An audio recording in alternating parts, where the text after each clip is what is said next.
The door burst open before sunrise. Boots hit the floor. Flashlights cut through the living room. 2 children were standing in the hallway, still in pajamas, half asleep, and watching their father being placed in handcuffs. The officers said one sentence: "You're under arrest." The children started crying because the police said the security camera proved everything. But what nobody realized yet was that the camera was pointed at the wrong door, and the truth was standing just outside the frame. Before we go further, subscribe to the Unheard Witness, because sometimes the quietest detail in a case destroys the loudest accusation. The arrest was fast, too fast. The officers already believed the case was finished. They had the footage. A security camera from the building across the street. It showed someone entering the victim's house. Late at night, same height, same jacket, same build. The prosecutor called it undeniable. The police called it open and shut. The father said only 3 words: "You're mistaken."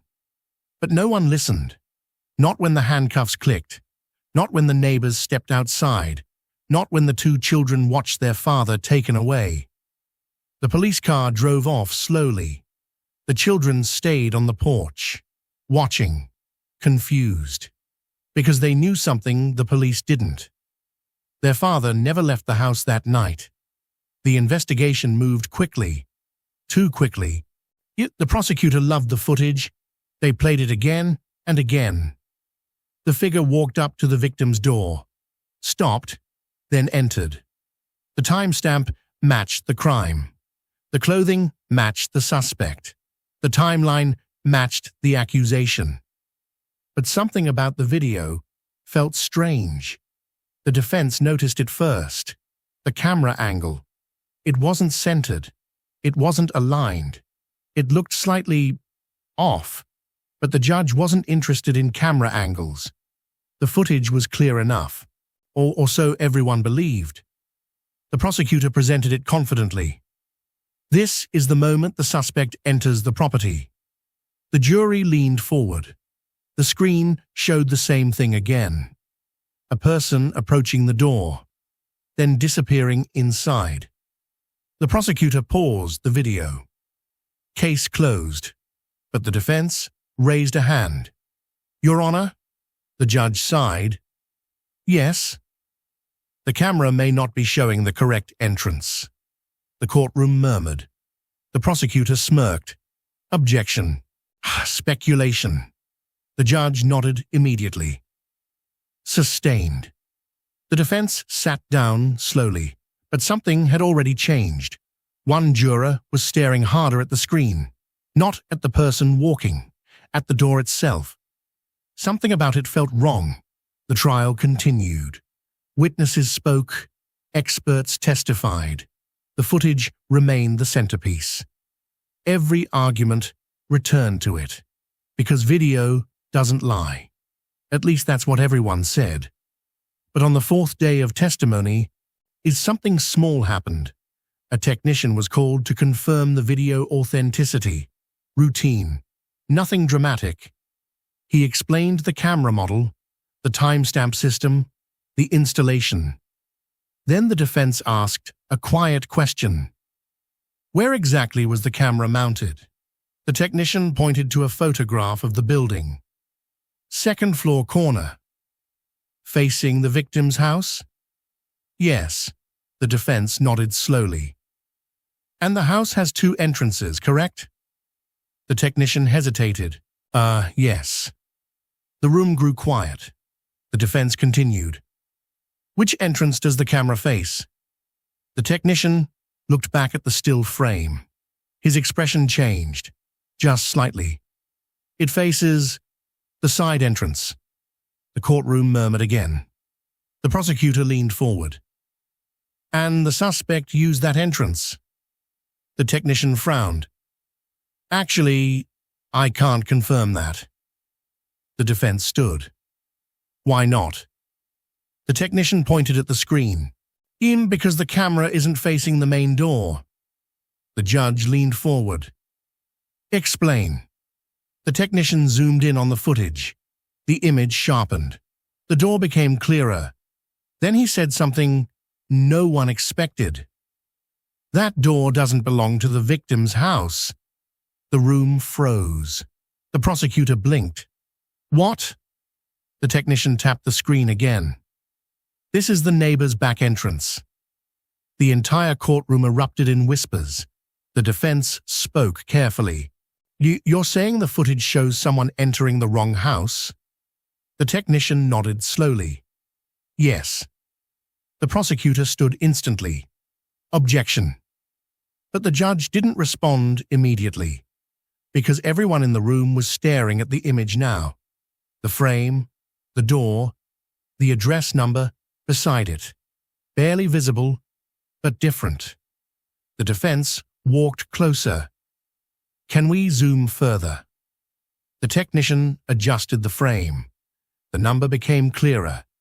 Not the victim's house. Next door. The judge leaned back slowly. Why was the camera pointed there? The technician answered honestly. It was installed to watch the alley behind the properties. The defense turned toward the jury. So the footage doesn't show someone entering the victim's house. The technician nodded. It shows someone entering the neighbor's property. The prosecutor's voice grew sharp. The suspect could still have walked next door afterward. The defense didn't argue, and instead, they asked another question. Is there footage of the victim's front door? The technician shook his head. No. The courtroom grew quieter, because the case had just lost its foundation. The defense spoke again. If the camera never captured the victim's entrance. They paused. Then the video proves nothing about this crime. The jurors looked at each other. The prosecutor tried to recover. The suspect was still seen near the property. But the defense opened another photo. A wider street view. It showed something else. 2 identical jackets hanging in a storefront window, right beside the alley entrance.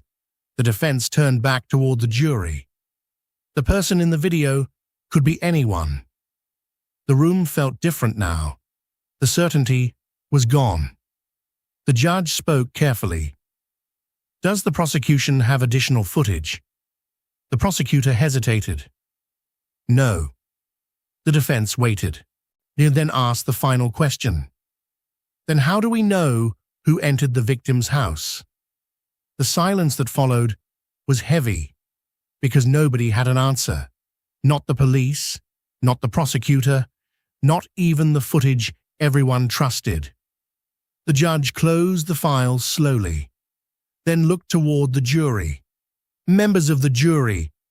But before he could continue, someone in the gallery stood up. It was the neighbor, the owner of the door in the video. He raised his hand nervously. Your Honor, I think I know who that was. The room turned toward him. The judge nodded cautiously. Speak. The neighbor swallowed. That's my brother. Gasps echoed across the courtroom. The prosecutor froze. The neighbor continued. He visits late sometimes, uses the back entrance. The defense didn't smile. They didn't celebrate. They just looked toward the defendant, a father who had spent weeks in custody, while his children waited at home, and because a camera pointed at the wrong door almost destroyed his life. The judge finally spoke, his voice calm but firm. The charges are dismissed. The gavel struck, and the sound echoed through the courtroom. But the loudest moment wasn't the gavel. It was the silence afterward, the moment everyone realized how close justice came to making a terrible mistake. All because someone believed a camera without asking where it was really pointing.